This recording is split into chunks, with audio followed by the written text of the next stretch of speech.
Valerie and Christine, thanks so much for coming and taking the time to talk with me today. Can you tell me about your role here at the college and what you're doing now? Well, I'm chair of the computer science department, and right now I'm thrilled to say that I'm on sabbatical. But I do have a few sabbatical projects. One of them is that I'm hoping to finish up a retrospective study of 40 years of National Science Foundation data on degree production in science and engineering disciplines, looking at gender breakdown. And another is that I'm planning to do an oral history of the women who started the field of software testing. And I teach in the Spanish department, modern languages. I am almost an honorary member of the computer science department, just because I'm in team teaching with people from there. But my work is really on contemporary Spanish literature and technology. And so I work in those interdisciplinary spaces, and I've been working there more and more for book projects and for conference projects. We're here today because you taught a course together on identity and technology. Can you tell us how you came to the decision to do this?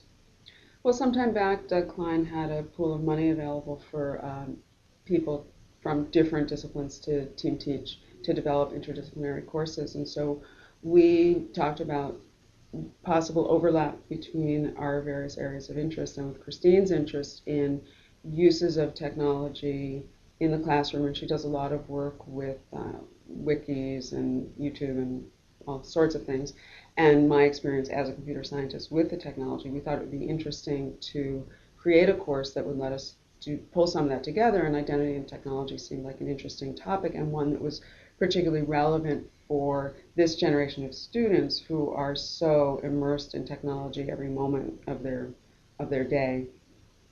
So, and allow me to add that because I am going from a literary discipline to a media studies discipline, I've had to retool quite a bit, and I've had to learn what is a wiki, what is Second Life, how do you use it. And so I would always or often go to Valerie and say, Valerie, how do you do this? What is this? How does this work? So in order for me to learn more about the field of computing, I went to the computer science department in order to learn.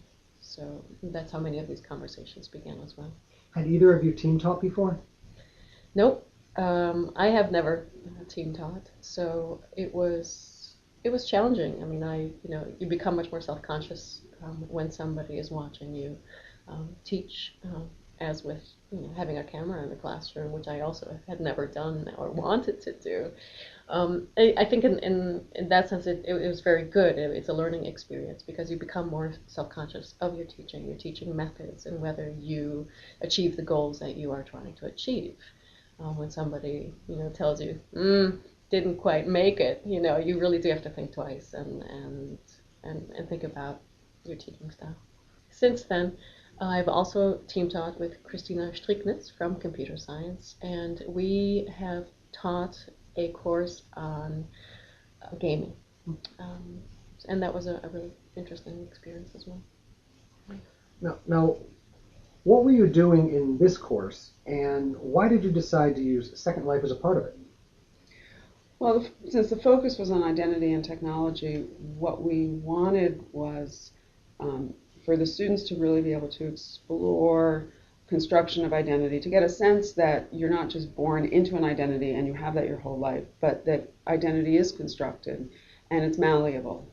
And so we were trying to come up with a way of letting them have that experience of actually changing their identity and using technology as a way of changing their identity.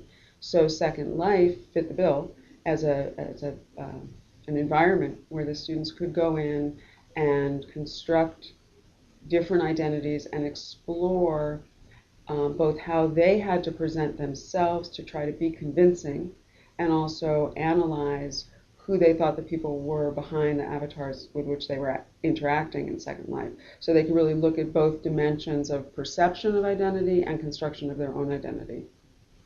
I'd also like to add that everybody says that the millennials are very tech savvy, and they do use technologies, but they mostly use Facebook and they instant and text message. But when it comes to other technologies, even uploading videos on YouTube, something as simple as that, we found in a survey that we did in the beginning of the class that really students did not have much experience in anything but those two, Facebook and instant messaging. In addition, I think it's really important to note that our role as teachers is precisely to teach our students about critical use of these technologies. So they use the technologies, but they're really not critically aware of what happens or what they can do within those spaces that are made available to them. What worked in the teaching and technical aspects, and what might you do differently? The best thing that we had going for us was Kevin. And it's true because neither Valerie nor I had ever really explored Second Life. And so it was, we were scared. We didn't quite know what Second Life could do for us, and how to teach it in the best way possible. This is the reason why we came to you, and the initial workshops that you coordinated and did with the students were incredibly helpful. They really allowed us to provide students with a base, a technological base that allowed them to go into these spaces, into this space in a much more secure and safe way. So that was really, really fabulous. And I think it's worth saying that, we gave them a pretty hard assignment, which was that they had to go to 4 places in Second Life. They had to present as male in 2 of them and as female in 2 of them. They had to write up the experience they had in each one, both in terms of how they felt they were perceived, but also who they thought was the real person behind the avatar they were conversing with. So we didn't allow them to just go wander around Second Life as just viewing what was going on. They had to engage, they had to get into conversation, and they had to really do this whole identity construction piece. And I think that would have been way too much to ask if they hadn't all had a good introduction. And to me, one of the things that was wonderful in the session, the training session, was that they started shouting out across the room to each other, oh, I'm in this place, I'm in this place. A lot of them ended up in the same place. So they had that sense right away of what it was like to be in Second Life with your avatar, with other avatars around, just managing a conversation. They understood about how to handle the text part of the conversation, all the mechanics of it, but they also all knew that they were in the same place going into the assignment. And I think that was enormously helpful. And there's no way that we could have given them that kind of foundation ourselves. Can you tell me about any pitfalls? And one other thought to that. Would you teach this course again together? I don't think we really had any pitfalls specifically with Second Life. I think that some of the other technology stuff we tried was not as successful. We had a Facebook assignment that did not work as well. But I did not feel there were any pitfalls with Second Life. I would definitely do the course again with Christine. I think that either of us could teach a version of it alone, but I don't think it would be the same. We would have to make some changes to it because I think we both did bring things to it from our perspectives and our disciplines and our backgrounds that neither one of us could fully recreate if the other one wasn't there. And it took us a while to get used to our teaching styles, but once we did, I think that we were able to manage both styles very nicely. So we both recognized, okay, you're good at this, I'm good at this, and then we could decide, okay, this is your section and this is my section, and we were able to learn from each other in those moments. Did you feel by the end of the term that the students achieved what you had envisioned? I think so. I think that they achieved even more than we had envisioned. Their comments really disclosed to us the the multidimensionality of the assignments. Some of their experiences really brought out comments that were surprising. And I think on some level there are other elements of Second Life, such as the stereotyping of male and female clothes that we were all very surprised about. So Second Life as a design, as a technical space, brought along with it certain technical limitations in regards to gender, which we did not expect as much. But I would say that while I didn't expect those things, I wouldn't see those as limitations. I think that it gave us the opportunity to talk about why did the builders of Second Life construct it in a way that was so gendered. So if you have a male avatar and you pick out a shirt from the female wardrobe and you put it on your male avatar, suddenly your male avatar has breasts. So that's a decision that was made by the designers of Second Life that is about a complete gendering. So it's incredibly difficult to have a really androgynous avatar in Second Life. And so that was a level of discussion about gender, the gender element of identity, that we hadn't anticipated. But it was a whole, it sort of took it out of the realm of what they were doing in the classroom and really, let us talk a little bit about the larger question of how technologies are designed. Well, then I guess we asked if you would teach this again together, but I guess the obvious question is, would you use Second Life again? In this class or otherwise? Yeah, for me, in computer science, most of the courses that I teach would not lend themselves to Second Life, though I have read articles about people who have set up Second Life classrooms for their students, and it's sort of a venue for answering questions, sort of virtual office hours kind of thing. I don't see myself doing that. And in my field, I can teach more classes on identity and technology and media.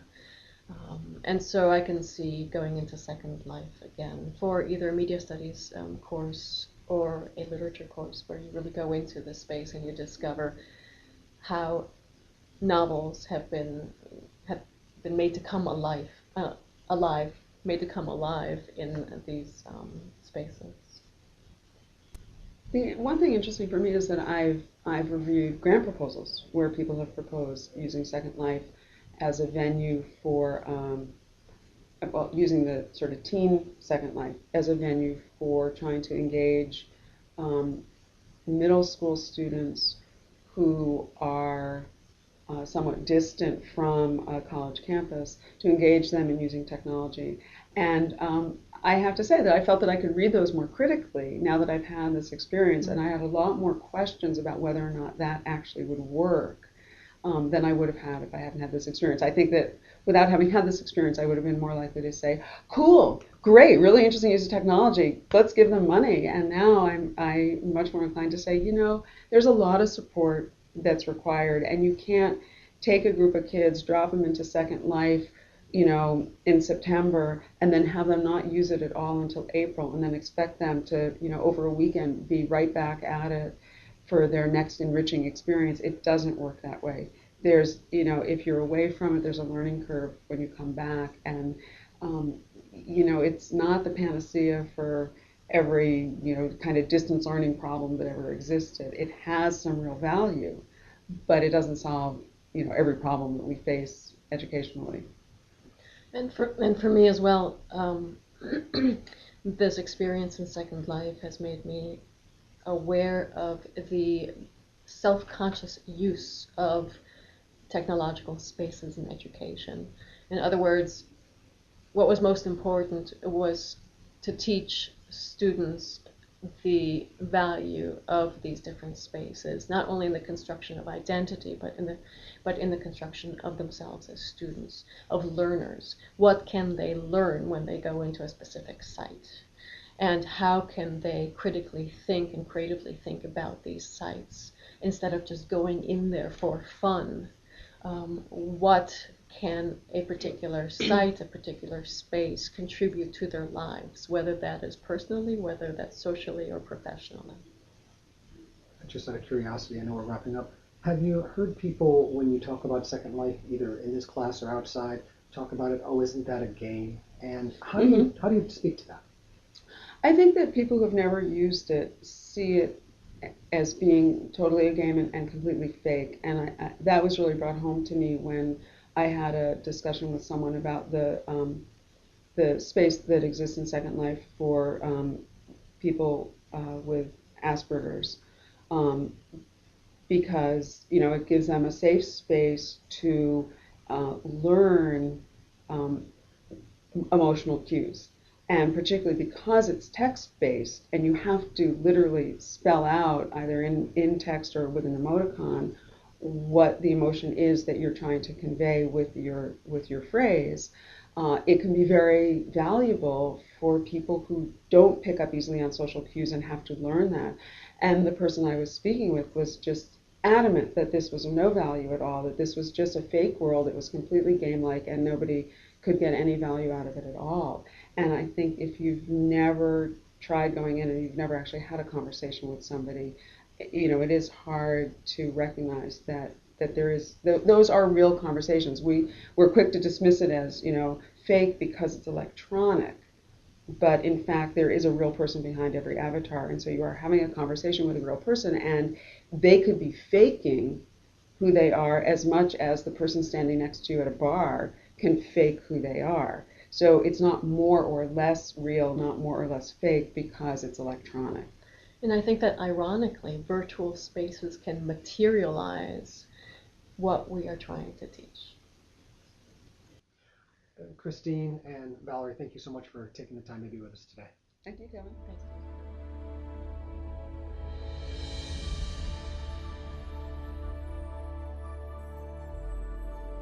Can you tell me about any pitfalls, or other than the fact that are you still speaking to each other?